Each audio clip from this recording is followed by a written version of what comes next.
Well, hi there, Glenn. How are you? Well, I had a problem last night because I was reading a little something on global warming as I was sitting in my house where it was snowing and about 4 degrees, and I was trying to figure out how does the global warming thing fit into the 400 feet of snow in Boston and all through the Northeast. Well, Glenn, I'm glad you asked me that, and I want to address that.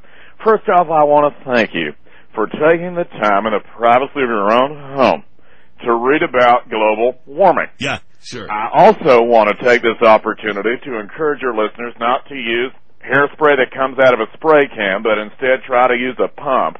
The pump is more friendly to the ozone layer. Okay. And, of course, if we don't deplete our ozone layer, right, then we are more likely to get away from the scourge, this awful, terrible scourge of global warming. Okay, again, Al, all I want to do is find out how we can have global warming and at the same time snow's coming down like I've never seen before. Well, I want to address that, but I also want to tell your listeners that it's terribly important to respect the habitat of the endangered species. The saber-toothed tiger... Wait a minute.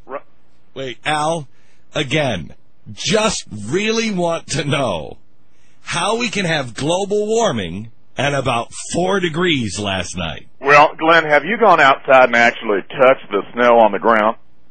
You will find if you do that the temperature of that snow is actually quite high.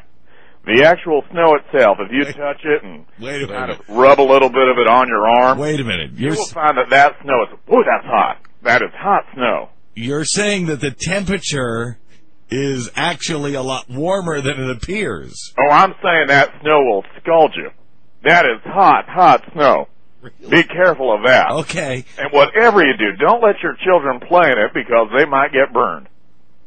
Hot snow. Dang, that's hot snow. Watch that snow. Okay, Al, I think this is the most ridiculous thing I've ever heard. Oh, no, Glenn, that's where you're wrong. This is the most ridiculous thing you've ever heard.